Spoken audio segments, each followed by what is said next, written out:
Ganitong dessert na madali lang gawin, napakasarap, at pwede pa pang benta. Kaya kung naghahanap kayo ng pwedeng pagkakitaan, pwede nyo rin po subukan ito. Napakasarap talaga. Pwede nyo rin po ito gawin kung may okasyon. Kung gusto nyo malaman kung paano gawin ito, tara, umpisahan na natin. At dito sa ating kawali, maglagay lang ng 1 can ng condensed milk. Obi flavor po yan.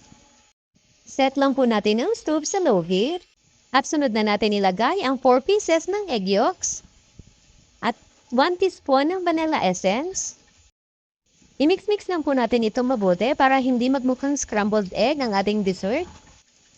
Ayan, at pwede na natin ilagay ang 2 tablespoon ng butter. Kung walang butter, pwede po ang margarine.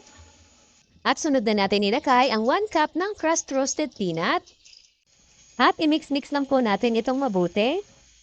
At ilagay na rin natin ang 1 cup ng crushed grahams.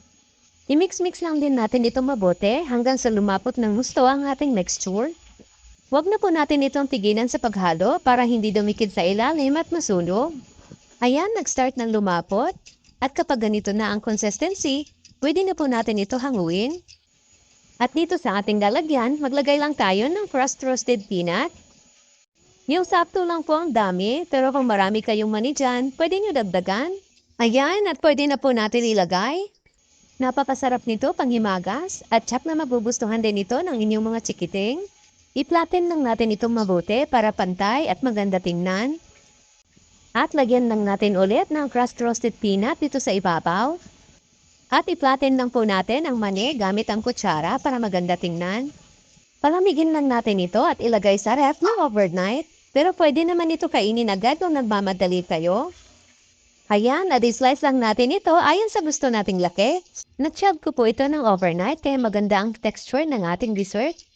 Patok talaga ito pang benta, napakasarap at hindi kayo mapapahiya dito. Kung gagawin nyo ito pang benta, pwede kayo gumamit ng mga cupcake liner. Maganda yung may mga design para maganda tingnan. Super moist, melts in your mouth, at ang dali pang gawin. At hindi ka mabibitin sa sarap nito. Maraming salamat hanggang sa susunod po.